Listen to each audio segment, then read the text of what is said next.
అందరికీ నమస్కారం అండి. నేను మీ పల్లెటూరు వ్లాగ్స్. ఇవాళ వచ్చేసి పాప్‌కార్న్ పంటొచ్చిందండి. చాలా బాగున్నాయి పాప్‌కార్న్ గింజలు బాగా.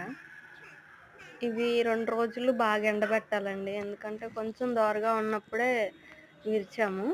ఇవి 4 రోజులు, 5 రోజులు బాగా ఎండబెడితే పాప్‌కార్న్ చక్కగా వచ్చిద్ది. అయితే మీ సైడు ఎంతకు కొంటున్నారో నాకు కామెంట్ చేయండి. మేము మాత్రం అమ్మేస్తాము. నేను కొన్ని తెచ్చి ఇంటిలో పెట్టుకున్నానండి. ఎవరికన్నా కావాలంటే ఇవ్వొచ్చని. మీకు కూడా కావాలంటే కామెంట్ చేయండి ఖచ్చితంగా.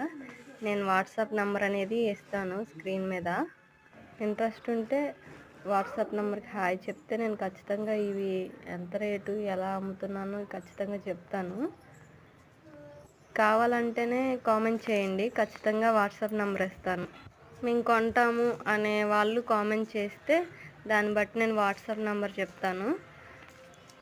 ఎలాంటి పౌడర్లు వేయమండి. డైరెక్ట్‌గా మీ దగ్గరకు వస్తాయి. పొలం నుంచి ఇప్పుడే తెచ్చాము. కొన్ని నేను పక్కన పెట్టేసుకున్నాను. మీకు కావాలంటే కామెంట్ చేయండి. సబ్స్క్రైబ్ చేసుకోండి పల్లెటూరు వ్లాగ్స్. లైక్ చేయండి ప్లీజ్. చూసారు కదా, ఇప్పుడే తీసుకొచ్చామండి, ఎండలో వేసాము. థ్యాంక్ యూ అండి.